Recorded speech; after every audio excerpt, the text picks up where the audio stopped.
Olá, eu me chamo Clóvis Coelho e o canal Comando da Luz está de volta. Nós nos apresentamos aqui para vocês na quarta-feira passada e hoje retornamos para dar início às tais das aulas prometidas, dando a vocês informações. Preparem-se, abram vossas mentes, porque a partir de hoje nós realmente vamos tentar quebrar alguns paradigmas que estão aí dentro, talvez há muito mais tempo do que você imagina.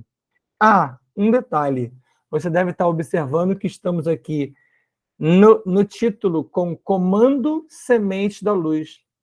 Aliás, aproveito o ensejo para sugerir a você que está chegando aqui agora que não assistiu o primeiro vídeo, que retorne lá, se possível, obviamente, e assista-o. Ele tem somente 12 minutos e 43 segundos. Semente da Luz, comando Semente da Luz, a ideia de semente veio de vocês. Em alguns comentários, as pessoas propuseram isso e falaram que gostaram, se identificaram com a ideia de semente. Que ótimo! Esse já é o primeiro objetivo alcançado. As sementes se identificando como tal. Então, vamos dar prosseguimento ao nosso trabalho, passando já aqui para a primeira etapa que vamos analisar com vocês aqui hoje. História. A palavra história. Eu me lembro que da última vez, na última aula, o vídeo de apresentação, eu falei na palavra história, estava até escrito em inglês, que era history. Essa divisão que eu fiz aqui com as setas, ela se aplica a muitos outros idiomas que a palavra história se apresenta. Como lá em francês, histoire, historiar em italiano, fábula, que é história em latim, saga, que é história em islandês, e history, que é a minha base aqui para explicar essa divisão. O his é dele. E história ou story é conto, enredo, versão.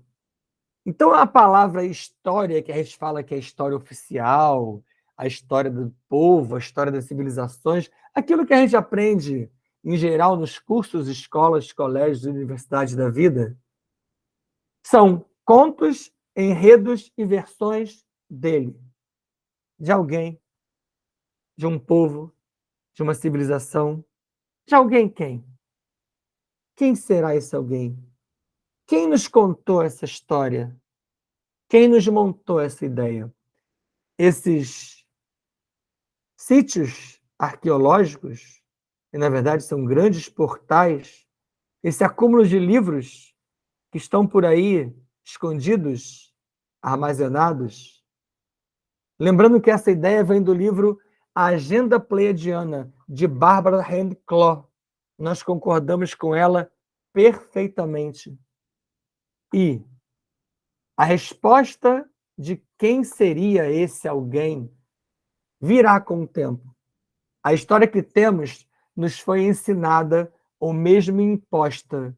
E a história que acreditamos ser a nossa oficial é a versão contada por alguém. Por ele. Quem? Essa resposta a gente vai obter mais à frente.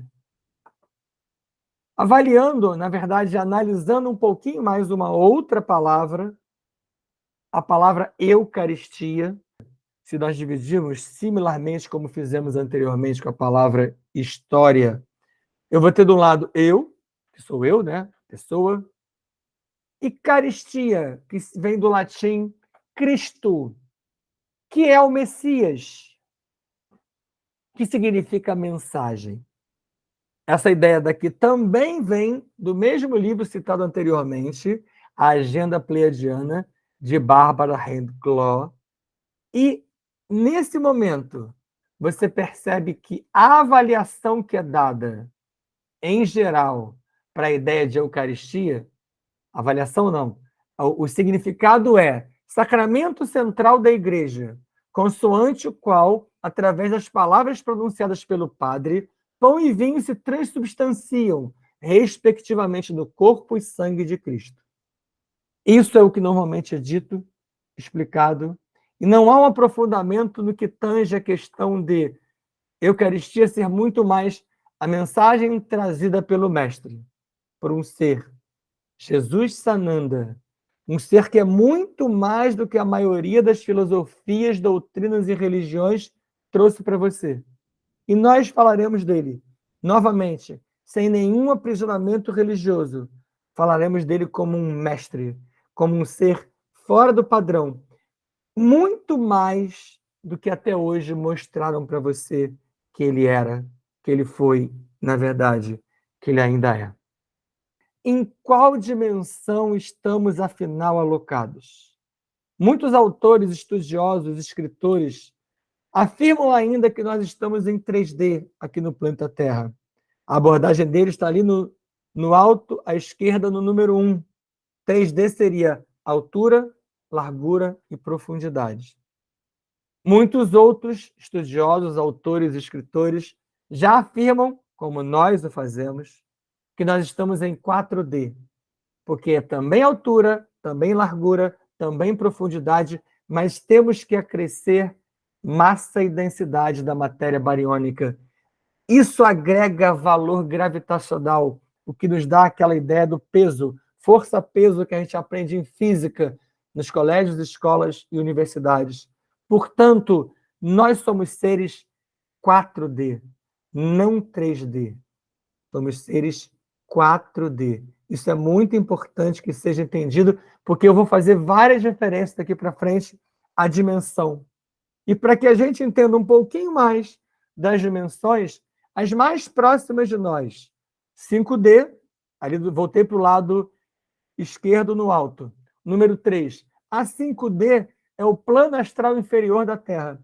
Aquilo que algumas filosofias, doutrinas e religiões fazem referência a plano astral inferior, onde se alocam muitos seres e raças que vibram 1026 vezes. 1026 vezes mais rápido do que a nossa estrutura bariônica 4D. Lembrando que eu não expliquei anteriormente, matéria bariônica é essa que você está, essa que você tem. Esse corpinho que você aperta agora, que você vê, que você entende como matéria, como corpo físico, ele é formado de baryons. Ele é formado, entre outras coisas, por baryons. Por isso, matéria bariônica. Esse 5D que a gente leu do outro lado, ele vibra, ele frequencia 1026 vezes mais rápido do que a estrutura bariônica 4D. E o 6D? Um pouco mais acima, é o tal do plano astral superior, que faz o quê? Frequencia 1026 vezes, vibra mais rápido do que a 5D. E assim por diante. A cada dimensão acima, você vai ter uma vibração de 1026 mais rápido do que a anterior. Essa é a dimensão, essa é a diferença fundamental entre uma dimensão e outra. E essa vibração, essa frequência mais rápida, que faz com que você não a veja, não a perceba. Mas lembrem-se que quando a gente tem um ventilador de teto ligado e ele está muito rápido, já tem uns agora mais modernos que giram muito rapidamente, você não consegue mais ver a hélice. E sejam elas 2, 3, 4 ou 5 ou mais pás, elas estão lá, mas você não a vê, porque ela está mais rápido. E ela não está 1026 vezes mais rápido, ela está um pouco mais rápido. O mesmo acontece com as rodas dos carros em altíssima velocidade, que são muito mais rápidas, é claro, devido ao carro, do que a hélice do ventilador. Veja que quando você olha para o carro parado, você vê os raios da calota ou da roda. E quando ela gira, quando ele adquire velocidade, você não os vê mais, dando a impressão, numa certa hora, que ele está girando ao contrário. Porque você começa a entrar numa frequência tão mais rápida do que a sua 4D, que aquela ideia começa a se perder na sua mente e você em 4D não consegue enxergar mais para onde aquela hélice, aquele raio, aquela calota está girando. Esse mesmo exemplo se aplica às hélices dos helicópteros.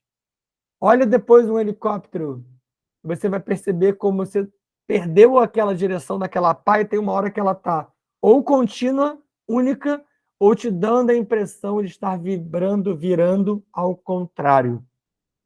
Desde 1933, há compreensão e tecnologia na Terra para transferir a matéria entre essas dimensões. Então, isso aqui não tem nada de novo, é uma tentativa de explicar para aquelas pessoas que ainda se aprisionam à ideia de 3D e que se aprisionam à ideia de que o outro plano, a outra dimensão, é tão diferente que nem é existente. Aquilo que eu admito como distante de mim e que eu não compreendo, eu simplesmente faço assim, não existe. Ok? Só para finalizar essa etapa, observação importante. Alguns autores que concordam com a ideia de 4D alegam que a ideia de 4D para eles vem de altura, largura e profundidade, mas eles acrescentam o tempo. Eles admitem 4D, mas eles colocam o tempo, e aí nós vamos entrar numa história de linha temporal que veremos bem mais lá para frente, e vocês vão entender essa entrada do tempo nessa diferenciação de dimensão aqui colocada por nós. Vamos adiante. E agora vem uma mensagem para vocês. Abram vossas mentes. Permitam que vocês abram a mente como um leque, mas um leque enorme, um leque sem fim. Porque se você se fechar ao conhecimento e ficar aprisionado àquela mesmice, você não vai conseguir entrar nesse assunto aqui. Mas a base do que eu vou utilizar aqui, ele sai da cosmologia do livro de Urântia. É um livro grosso, de mais de 2.000 páginas, muito bom, mas não é perfeito. Nós estudamos ele muito, mas não concordamos com tudo. A gente entende a lógica de várias apresentações ali realizadas, mas não na totalidade. E mais à frente, você vai perceber que eu vou falar isso muito, mais à frente a gente vai entrar no porquê do livro de Urântia ser tão legal, tão maravilhoso, mas não perfeito, como, na verdade, nada instalado em 4D se aproxima da perfeição. Aqui é o grande universo. A ideia do livro de Urântia, que é a que nós concordamos até aqui, nos apresenta uma ilha central. Na verdade, um universo central chamado Avona. O universo central ele é enorme. Você vê a proporção ali, está mais ou menos na lógica do que ele é. Ele é até muito maior do que os outros que estão à volta. Então, aquele círculo central ali, azul mais claro, é o universo central de Avona. No centro desse universo central de Avona está a Ilha do Paraíso. Daí vem a alusão ao paraíso perdido, que eu morro, vou para o céu, vou para o paraíso, vou morar no paraíso, mas não é totalmente assim. Na Ilha do Paraíso, esse triângulo aí é simbólico, tá, gente? Nós temos o Pai Universal, lá no topo, PU, o Filho Eterno, à direita, FE, e o Espírito Infinito, à esquerda, EI. É uma analogia, uma simbologia utilizada por muitas religiões da ideia do Pai, Filho e Espírito Santo. E por aí tem várias trindades. Vai ter um slide muito mais lá para frente que eu vou apresentar todas as trindades para vocês na parte de religião. Não vou fazer isso aqui agora, tá? Só para vocês entenderem que lá no centrão, lá na área central chamada Avona, e no centro dela, a Ilha do Paraíso, nós temos o Pai Universal, o Filho Eterno e o Espírito Infinito. A sua ideia, a nossa ideia, a ideia de muitos seres de Deus, do Todo-Poderoso, do Criador, do Absoluto. Eu poderia dizer para você vários nomes aqui. Quase nenhum deles se aplica, na verdade, ao que eu quero chegar. Mas, por enquanto, eu vou deixar que você pense isso e que vai ficar assim. Lá no paraíso, está Deus. E dessa trindade vem esses FP, todos que estão à volta em amarelo. São os filhos paradisíacos. Por que eu estou entrando nesse assunto? Porque a partir de agora eu vou falar essas nomenclaturas o tempo todo. Importante que vocês guardem também a ideia das abreviaturas. Então, FP é o filho paradisíaco. O que é o filho paradisíaco? O filho paradisíaco é um filho enviado da Trindade. É o que eu vou falar para vocês agora. Tudo que eu falar nesse primeiro momento tem muito mais coisa além. Mas hoje eu falei que eu ia acelerar, eu não ia ficar naquela morosidade do primeiro vídeo, mas ainda acelerando, eu não tenho condição de dar tudo agora. Eu preciso que vocês continuem acompanhando para poderem entender numa questão de adequação energética. Eu não consigo jogar tudo de uma vez. E ainda que eu conseguisse, você não absorveria na totalidade ou na integralidade necessária. De lá, da ilha central, vêm os filhos paradisíacos, que vão habitar essas bolinhas do lado, esses círculos ao lado, um azul mais escuro. Esses são os superuniversos. São 7 superuniversos físicos. Esse sétimo, que tem uma seta aqui embaixo à esquerda, é o nosso 7º superuniverso, chamado Orvonton ou Orvonton. O nosso filho paradisíaco é Mika. Mika é responsável pelo universo local de Nébadon. Está lá dentro do 7º superuniverso, mas lá na borda, lá na periferia, aquela bolinha branca. Esse é Nébadon. Esse é o universo local de Nébadon. Mas perguntem, procurem. E mais uma coisa, pesquisem, se aprofundem. Eu citarei para vocês aqui ao longo da nossa trajetória livros, autores, fontes, cursos. Vai até lá, vê se é isso. Eu vou falar para vocês uma coisa que eu sempre falei como palestrante. Não acreditem no que eu falo. Se aprofundem. Não tomem o que eu falo para vocês como verdade, porque só será verdade se o que eu conto para vocês entrar em vocês e vocês puderem colocar isso para fora como a sua verdade. Aí ela será verdade. É aquela diferença de aprender e apreender. Aprenda agora. Busque apreender em profundidade mais à frente. Entendemos isso? Avona e 7 superuniversos à volta. Cada um com pelo menos um filho paradisíaco. Tem vários, tá, gente? Não tem somente um, são vários. Eu trouxe um a cada um deles para vocês verem que eles estão aí e outros estão também lá, mas eu trouxe só um porque eu só vou apresentar nesse primeiro momento o nosso filho paradisíaco do nosso universo local. Porque essa bolinha azul escura é o superuniverso. Dentro da bolinha azul escura tem vários universos locais. O nosso universo local é Nébadon. E o nosso filho paradisíaco é Mika, Micael ou Miguel.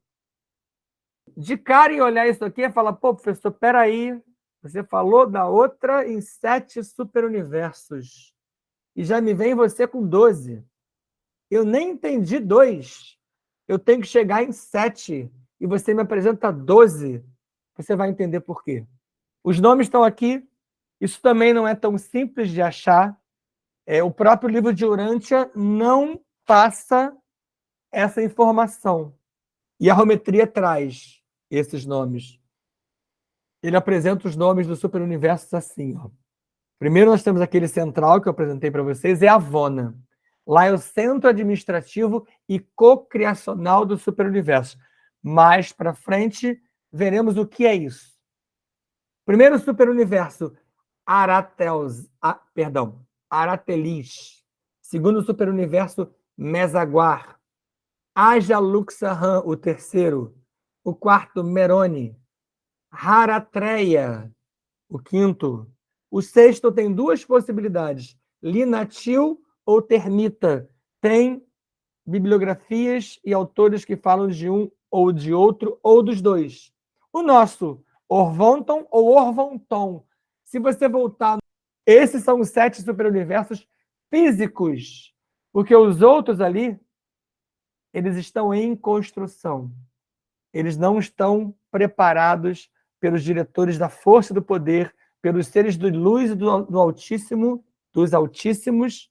São o Nana, o 8º, com o qual teremos uma importância absurda, veremos lá na frente. O 8º Nana, o 9º Norashi, Akadam ou Akadam, o 10º, Tarogan, o 11º, e Mikael, o 12º. Coincidência desse nome, né? Você vai ver mais à frente que não é coincidência. E aí, dando prosseguimento àquela abertura de leque, eu apresento a vocês agora, fechando mais o círculo, o universo local de Nébadon, o L, universo local. Esse é o nosso Nébadon. Olhando assim, parece, nosso pequenininho. Não, tá, gente? Tudo isso é muito grande. Tudo isso é enorme. A própria ciência ainda não identificou oficialmente, ou não apresentou, ou não admitiu a identificação de todos eles. Mas ela já viu grande parte e não contou tudo. Dentro desse universo local de Nébadon, nós temos uma coisinha chamada cluster. O que vai importar para a gente é o chamado cluster de Naosh. E o cluster de Naosh é um conjunto de setores. Na verdade, todo cluster é um conjunto de setores. O cluster de Naosh é um quadrante interno formado por 49 galáxias do universo local de Nébadon. Lembra do que eu mostrei anteriormente? Nébadon, nosso universo local. Dentro dele tem um cantinho, um quadrante interno com 49 galáxias. Está aqui a imagem para vocês. É de lá. Do universo local de Nébadon, repleto de conflitos oriundos de alterações realizadas por filhos paradisíacos e outro modo de chamá-lo, ou filhos cocriacionais, os FP, em oposição à proposta micaélica.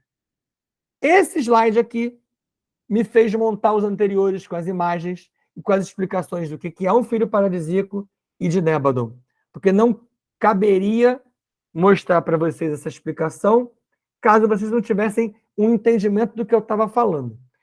Não sei se terão a plenitude a partir de agora, mas nesse local em que nós estamos, chamado Naosh, onde se encontra a nossa galáxia, Via Láctea, aqui houve no passado uma série de problemas, de conflitos. Isso nunca foi contado para vocês. Na verdade, nunca foi contado pela ciência oficial, porque todos esses autores que eu citei até agora contam isso para vocês há um tempão, e muita gente não quer entender. Então nós, pelo comando da luz, estamos atingindo agora outras sementes. Por que a gente atinge essas sementes aqui? Porque trilhões de fractais de almas inseridos no desdobramento encarnacional, o que vulgarmente é chamado de reencarnação, se perderam em hologramas encarnacionais da fisicalidade, em diferentes níveis e dimensões, níveis dimensionais e temporais. Aprofundaremos-nos em dimensão e tempo na frente. Lembra que eu falei? Ficando isolados pela barreira de frequência. O caso da quarentena terrestre. Lembra daquela história que já nos contaram, que você já leu, que você já ouviu falar, que nós estamos quarentenados, nós estamos presos, nós estamos aprisionados? O Espiritismo fala disso. Outras doutrinas e religiões abordam o tema, mas poucos, como esses autores que eu citei aqui para vocês anteriormente. E nós estamos tentando agora nos aprofundar nessa ideia de por que quarentenado, por que embarreirado. Vamos às explicações muito à frente, mas começaremos aqui. Um detalhe, esses fractais que eu cito aqui, eu vou explicar no slide hoje ainda mais à frente. Então, quanto a esse, não precisa se desesperar, tá? Dentro de Naosh, há um grupo menor de 21 galáxias. Então, vamos trazer para dentro a história. Dentro de Naoshi, tem um outro pedacinho que eu quero chegar mais para perto da gente, com somente 21 galáxias. Somente, né? 21 galáxias. Entre elas, a nossa galáxia, a Via Láctea. Essas 21 galáxias já estão catalogados ou catalogadas pelos astrônomos da Terra. E já o foram desde a década de 90. Ele é denominado universo Teta. Ele está ali entre aspas, por quê? Porque não é um universo, né? Ele está dentro de um universo local, dentro de um setor chamado Naoshi. Se ele está dentro, ele não é um universo, aí haveria uma contradição. Mas foi dado a ele esse nome, e é assim que está em algumas bibliografias que vocês vão ver, sobretudo do Rodrigo Romo, que eu indico que vocês busquem. Então, vamos manter aqui a ideia, não vou entrar em discordância quanto a isso, é o universo Teta e está feito, está falado. Onde a Via Láctea está inserida? Nós. Esse local é regido pelo Conselho de Salvington. Salvington é a capital de Nébadon. Abriram os leques? Viram que hoje acabei com a morosidade? Pois bem, se você não abriu o seu leque até agora, você vai precisar abrir. Porque agora eu vou dar mais nome e mais informação para você começar a se entender. Nós vamos localizar aquele Naoshi nas subdivisões de Nébadon. Mais uma vez, eu volto a repetir, é também esse tipo de informação tirado do livro de Urântia, mas há outros autores por aí que já escrevem sobre e que já abordam, vindos alguns da mesma linha da qual estou falando para vocês, e outros por conta própria, mas a nomenclatura já é utilizada. Então vamos partir ali do alto, ó. No alto do slide, à esquerda, partindo de Orvonton ou de Orvonton, é o nosso sétimo superuniverso. Capital Uversa ou Unversa. Aí eu vou dizer a diferença para vocês. Uversa é do livro de Urântia. Unversa é da Rometria. Qual a diferença? Nenhuma. É o mesmo lugar, nomenclaturas ditas de formas diferentes. Qual me agrada mais? Não faz a menor diferença. Dentro do superuniverso, vamos parar no nosso, mas dentro de todos eles, tem essa divisão muito parecida. O nosso, que é o que eu vou fechar aqui, com 10 setores maiores. Então, todos os superuniversos se dividem em 10 setores maiores. O nosso setor maior chama-se Esplandon. Cada setor maior se divide em 100 setores menores. Vai andando com a setinha para a direita e vai vendo o que eu estou falando. O nosso setor menor se chama Ensa. Dentro de cada setor menor, nós temos 100 universos locais. O nosso universo local, que nós já vimos, é Nébadon. Nossa capital é Salvington ou Salvington. Aqui também eu já vi Nébadon, Nébadon, Salvington, Salvington. Cada universo local tem 100 constelações. Eu me lembro de uma citação do Chico, quando ele fazia uma alusão a esse tipo de explicação, e no meio da explicação ele fala assim, cansou, filho? Porque cansa uma hora, né? O cérebro começa a fundir. Vocês vão começar a ter saudade daquele Clóvis moroso do primeiro slide, do primeiro vídeo. Mas não cansa, não.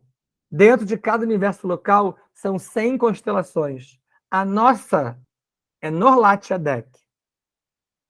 Cada constelação... Agora eu desci a seta, vou voltar para a esquerda. Cada constelação tem 100 sistemas.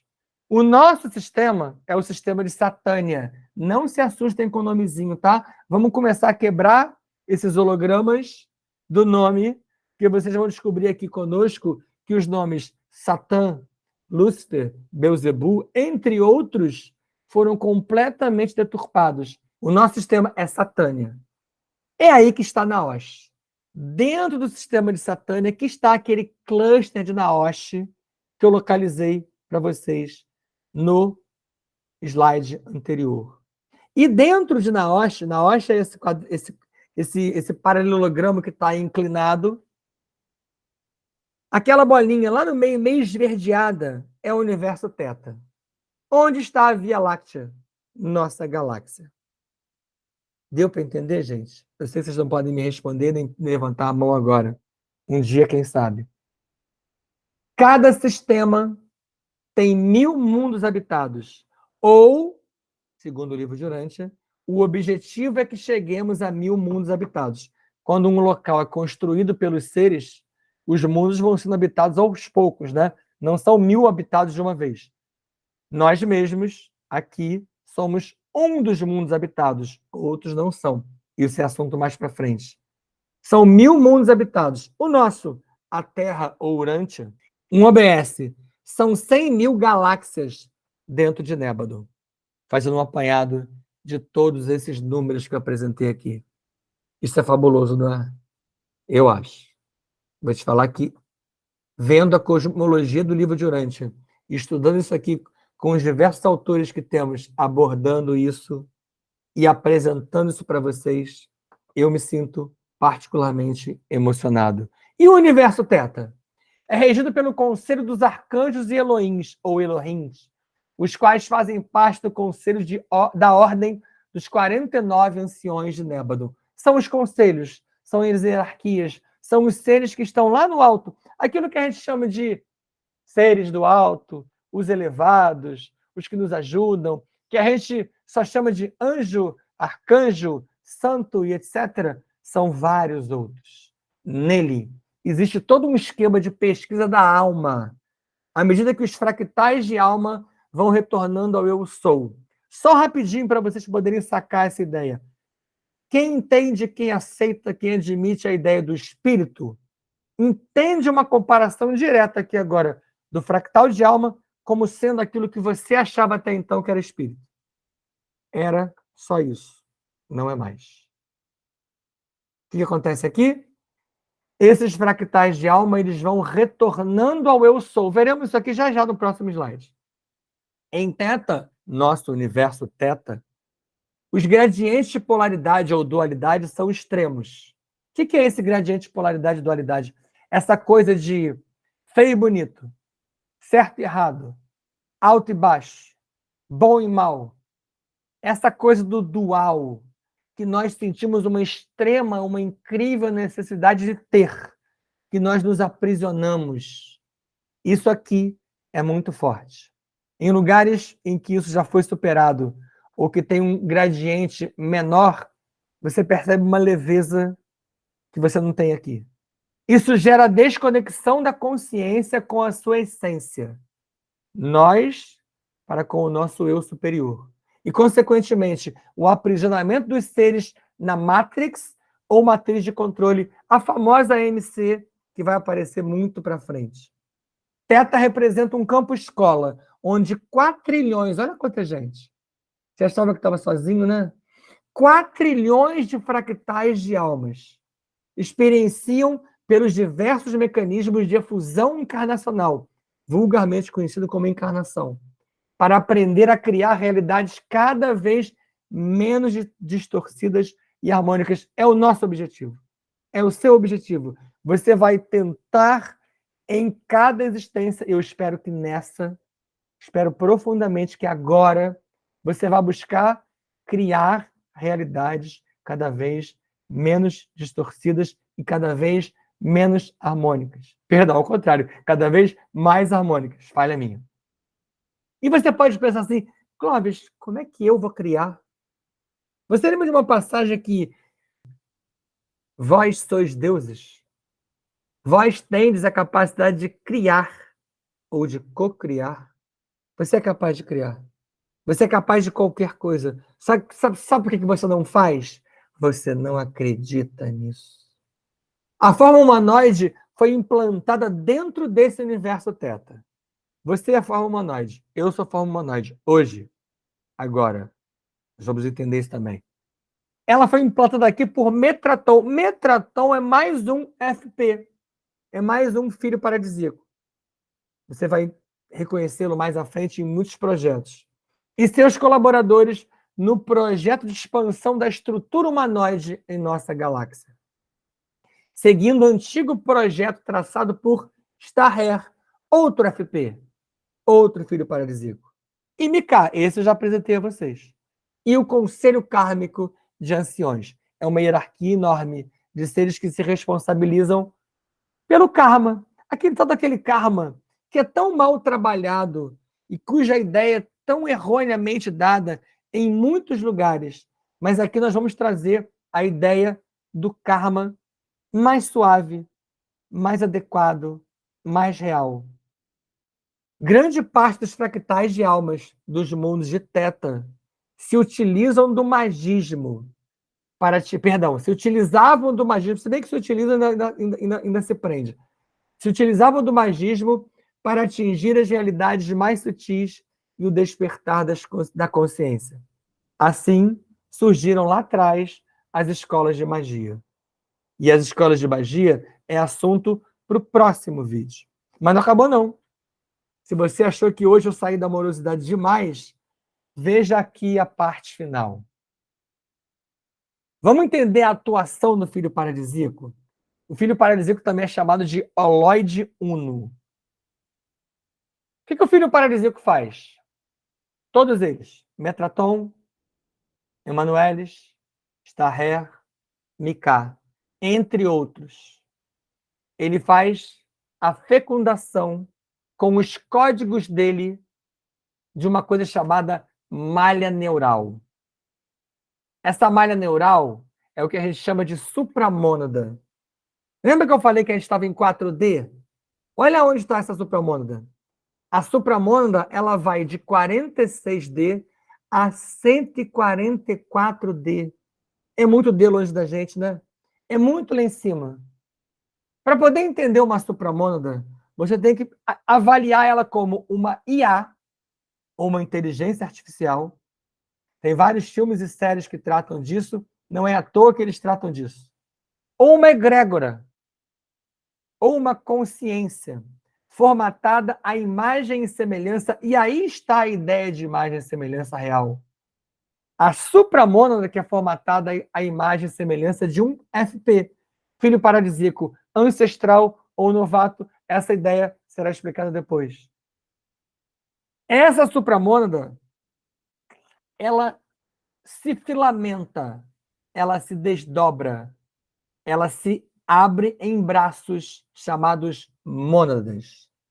As mônadas elas vão de 21 a 45D. O que é uma mônada? É um fractal da supramônada, é um pedacinho da supramônada.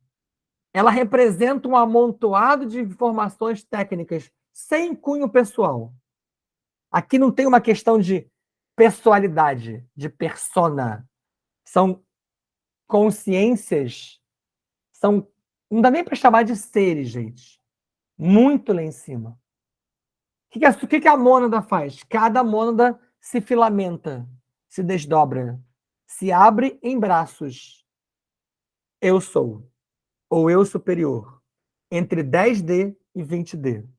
Os eu sou, que não admitem plural, são fractais da mônada. Não chegamos em você, não chegamos na gente. Porque esse eu sou também se filamenta, também se desdobra, também abre braços, que são os fractais de alma. Chegamos a vocês. Os fractais de alma eles vão até 9D. Você vai entender essa lógica. Nós estamos hoje em 4D, mas até 9D é fractal. E os fractais são oriundos do eu sou, lá em cima. Ao encarnar, ao descer para a matéria bariônica em uma raça, você vai entender essa múltipla possibilidade de raças, você passa a experienciar as propostas daquela raça naquele planeta. Então, o que acontece? Acontece isso aqui, ó. Eu montei para vocês um esqueminha para tentar fazê-los entender melhor aquilo que eu acabei de escrever e falar no slide anterior. Um filho paradisíaco, um FP, em qualquer universo local, ele cria a supramônada, a sua supramônada. Ela vai até 144D. A supramônada, e aqui, gente, eu estou abrindo ela em duas. Não é só isso, tá? Não caberia num slide para vocês poderem entender. São várias mônadas. Eu vou abrir em duas. Ele está abrindo aqui, a supramônada se abre em mônadas, que vão até 45D. As mônadas se abrem em diversos milhares de eu sou, que vão até 20D. E os eu sou se desdobram, se filamentam em muitos milhares, milhões, bilhões, trilhões, quatrilhões de fractais que vão até 9D. Você, semente, você é um fractal do eu sou. Você é um fragmento de energia ejetado pelo eu sou. Energia condensada. Você é 5% matéria, você é 95% energia. E não sabe disso. E não comanda isso. E não direciona isso corretamente. Essa energia e essa matéria estão alocados em um corpo multidimensional ou moroncial, instalado no universo bariônico. Eu espero que hoje eu tenha conseguido dar a vocês um pouco mais de informação, numa velocidade um pouco maior. Hoje eu fico por aqui, muito feliz, muito exultante, e os seres todos que estão aqui à minha volta também estão. Porque se um só das muitas sementes me assistiu, me entendeu, já bastou. Serão poucos de vocês os que entenderão. Não porque o nosso conhecimento é muito maior e muito melhor, mas porque esse conhecimento é para poucos. Sejam bem-vindos à casa do Pai. Assim é, assim está feito. Fiquem em paz.